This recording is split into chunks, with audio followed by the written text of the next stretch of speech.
அஸ்ஸலாமு அலைக்கும். Welcome to சாசாஸ் கிச்சன். இன்றைக்கி நாம் ஒரு பாயசம் எப்படி பண்ணலாம் அப்படின்றத பார்க்க போகிறோம். நார்மலாக ரவை பாயசம், சேமியா பாயசம் இந்த மாதிரி பண்ணுவோம்.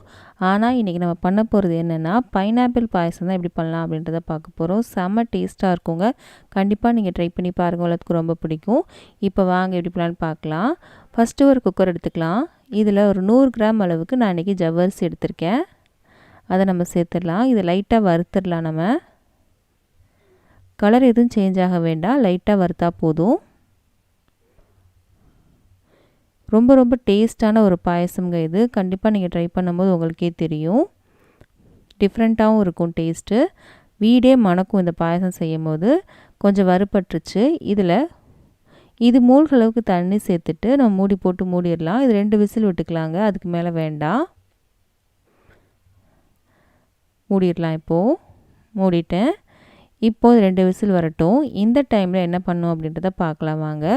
ஒரு மிக்ஸி ஜார் எடுத்திருக்கேன். இதில் 1 கப் அளவுக்கு நான் இன்றைக்கி பைனாப்பிள் எடுத்து கட் பண்ணி வச்சுருக்கேன். இதை நம்ம அரைச்சிட்டு வந்துடலாம். தண்ணி எதுவும் சேர்க்க வேண்டாம், இப்படியே நம்ம அரைச்சிட்டு வந்துடலாம். அரைச்சிட்டு வந்துட்டேன். இது தனியாக இருக்கட்டும். இப்போ வாங்க அடுப்பக்கம் போகலாம். அடுப்பில் ஒரு பாத்திரம் வச்சுருக்கேன். இதில் இன்னும் 1 கப் குட்டி குட்டியாக கட் பண்ண பைனாப்பிள் எடுத்திருக்கேன்.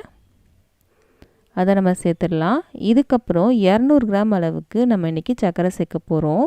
உங்கள் பைனாப்பிள் வந்து ரொம்ப இனிப்பாக இருந்துச்சு அப்படின்னா 3/4 கப் போதும். இது நார்மலாக தான் இருக்குது, அதனால் 1 கப் சேர்த்துருக்கேன். இந்த பாயசத்துக்கே மொத்த இனிப்பு இது சர்க்கரை மட்டும்தான். சர்க்கரை கரைஞ்சி கொஞ்சம் இலகி வரும். நம்ம தண்ணி எதுவுமே சேர்க்காமையே நல்லா சர்க்கரை வந்து இலகி வந்துடும். பைனாப்பிள்லேயே கொஞ்சம் தண்ணி இருக்கும் இல்லையா, இங்கே பாருங்கள், சர்க்கரைலாம் கரைஞ்சிருச்சு. நம்ம கொஞ்சம் கூட தண்ணி சேர்க்கல. பாருங்கள் எவ்வளோ தண்ணி இருக்குது அப்படின்னு. இதிலே இந்த பைனாப்பிள் வந்து நல்லா வெந்துருங்க. ஒரு 3 நிமிஷம் வரைக்கும் அப்படியே கொதிக்கட்டும் மீடியம் ஃப்ளேமில். இங்கே பாருங்கள் 3 நிமிஷத்துக்கு அப்புறம் பழம் பாருங்கள் நல்லா வெந்துருச்சு, நல்லா திக்கும் ஆயிடுச்சு. இப்போ நல்ல வாசமும் வரும். இப்போது நம்ம அரைச்சி வச்சுருந்தோம்ல பைனாப்பிள், அதை நம்ம சேர்த்துடலாம். சேர்த்துட்டு நல்லா கலந்து விட்டுடலாம். இதை சேர்த்து ஒரு 2 நிமிஷம் வரைக்கும் நல்லா கொதிக்க விடணுங்க.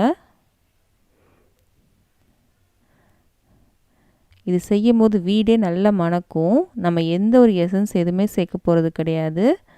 வெறும் ஏலக்காய் பொடி மட்டும்தான் நம்ம சேர்க்க போகிறோம். இங்கே பாருங்கள் 2 நிமிஷத்துக்கு அப்புறம் இந்த அளவுக்கு வந்திருக்கு. இப்போ நம்ம அடுப்பு ஆஃப் பண்ணிக்கலாம். இது நல்லா ஆறினதுக்கப்புறம் தான் நம்ம வந்து பாயசத்தில் சேர்க்க முடியும். அதனால் நல்லா ஆறட்டும். இது ஒரு பக்கம் இருக்கட்டும். நம்ம குக்கரில் வேக வச்சிருந்தோம்ல ஜவ்வரிசி, அது நல்லா வெந்து 2 விசில் வந்ததுக்கப்புறம் நான் ப்ரெஷர்லாம் இறங்கிருச்சுங்க. இப்போ அதை நம்ம ஓப்பன் பண்ணலாம்.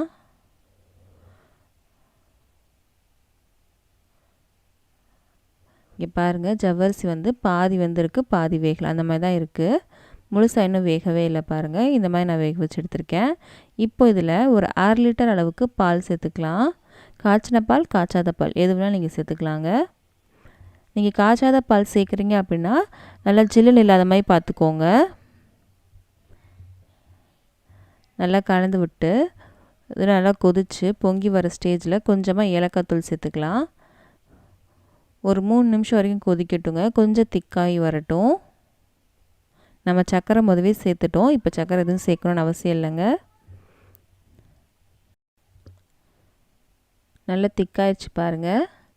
இப்போது ஒரு 3 ஸ்பூன் நெய்யில் வந்து முந்திரி மட்டும் நான் வறுத்து சேர்க்குறேன். நீங்கள் திராட்சை சேர்க்கலான்னு சேர்க்கலாம், அது உங்கள் விருப்பம் தான். தேங்காய் வச்சு சின்னதாக கட் பண்ணி நெய்யில் வறுத்தும் சேர்க்கலாம், அதுவும் சூப்பராக இருக்கும்.